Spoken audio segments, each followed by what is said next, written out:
Hi there! It's Jenny from Quick Anime Recap. And today we're recapping an anime named Nanana's Buried Treasure, so sit tight and enjoy the video.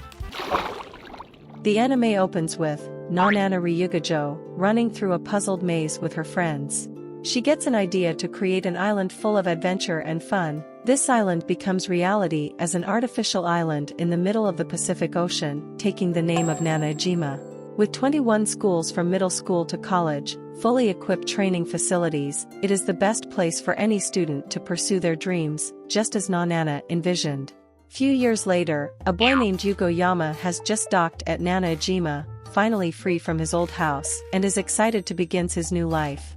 He travels to the happy house and meets his new landlady, Shiki Maboro. He explains that his dad exiled him to Nanaejima, and even pays him the rent of the happy house for a year. After tossing the money aside, she shows him his room, room 202, which he is shocked to find a girl in his room playing video games. After running back to Shiki to verify that it was his room, it is revealed by her that Nanana was murdered 10 years ago in that very room, and she has become a ghost. Making terms with his new roommate, he is very suspicious of Nanana being a real ghost. So to prove it, he tries to shake her hand, and is shocked to find out that she is the real deal. When asked if she could just leave, she tells him that her spirit is bound to the room, and maybe if she found and killed the killer, she could move on.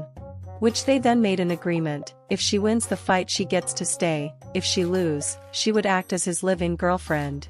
But the fight quickly ended when she puts him in an arm lock and dislocates his shoulder. The next day at school, his class officer, Eureka Yumeji, gives him a tour of the school, telling him about the architect who built the school and most of Nanaejima's buildings. After admiring the master architect for a bit, she is scared off by him, thinking he is a troublemaker in school. Over the next few days, Yugo gets sent to buy pudding at a nearby convenience store, and is kept up all night by Nanana's late-night gaming.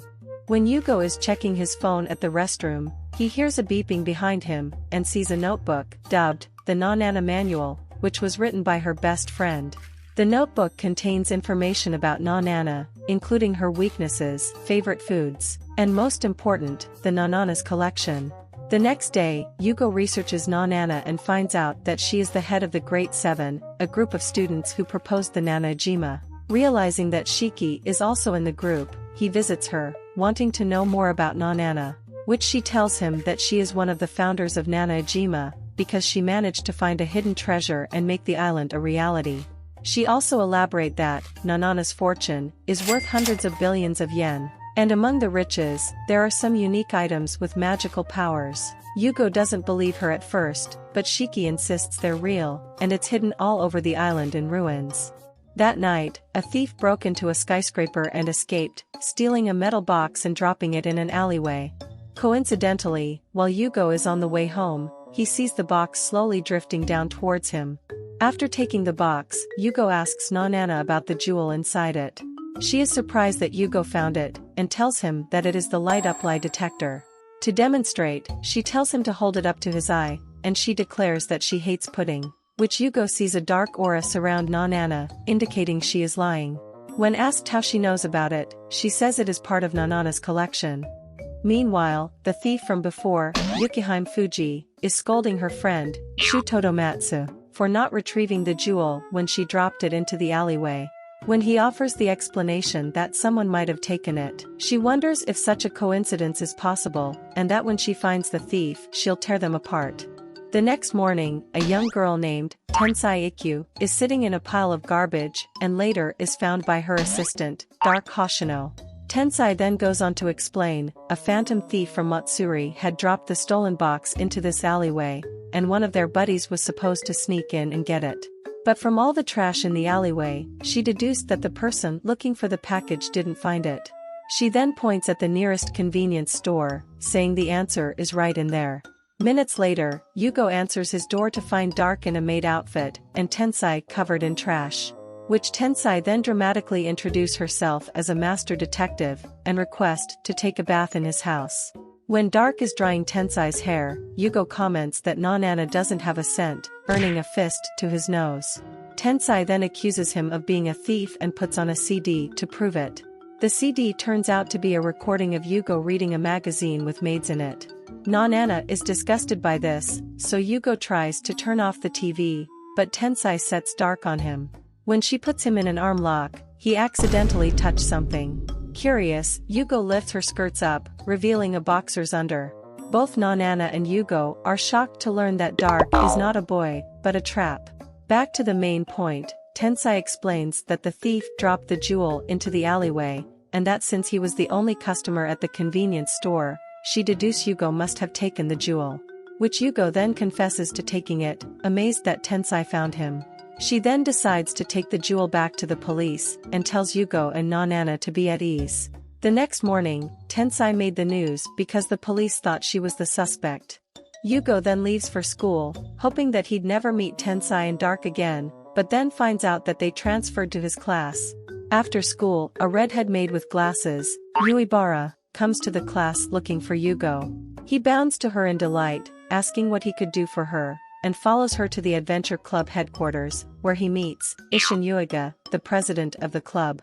When Yugo says he isn't interested and tries to leave, Yu beats him up.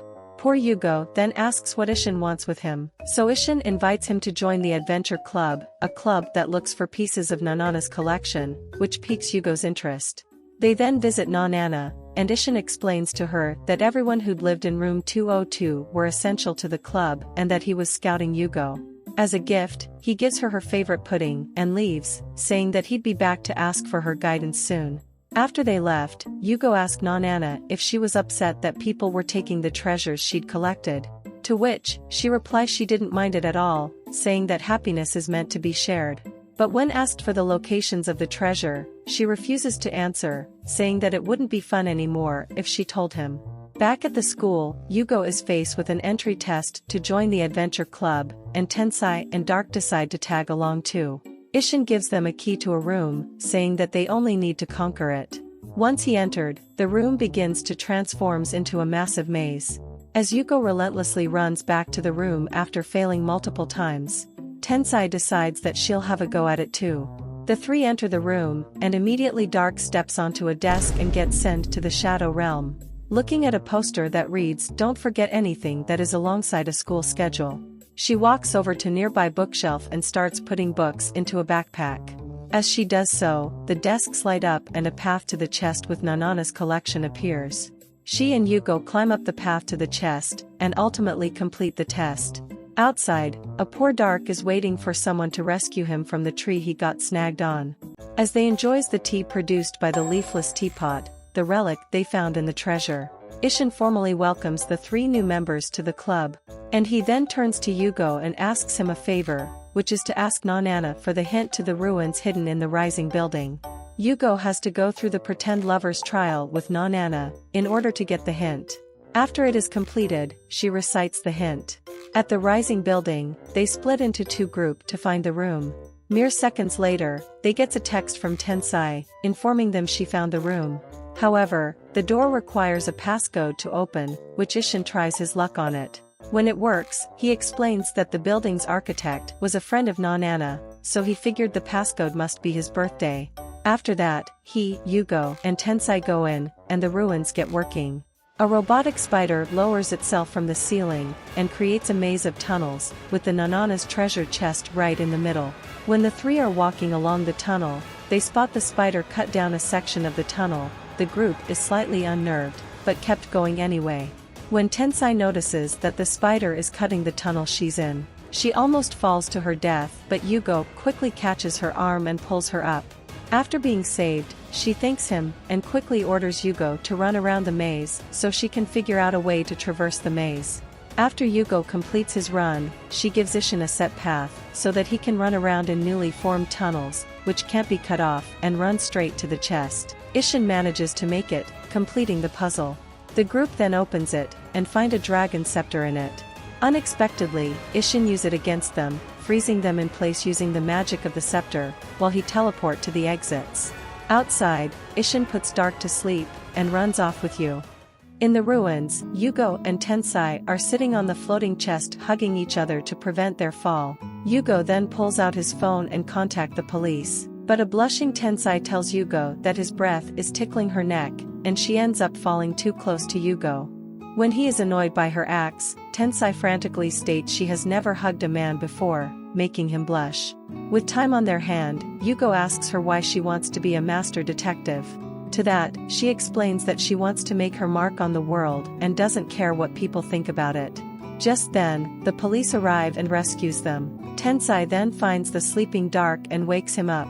Not wanting to let Ishin get away with what he had done, they decide to give Ishin a lesson, as Tensai knows where he might be. So, Yugo decide to go with the police alone, and they take him to a room, where it is revealed they are actually the thief from before, and they ask him the jewel he take from them. Few moments later, Yugo gets back and shocks Nanana with his appearance. Understanding what has happened, she tells him to get dressed, then talk about the treasure Ishin had.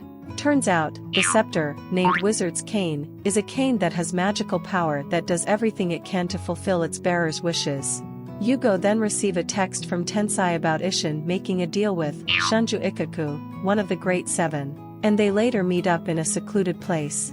Thanks for watching the video. Still want to watch more anime recap? Click the videos on the screen to watch more. And don't forget to subscribe to catch the latest upload. Bye!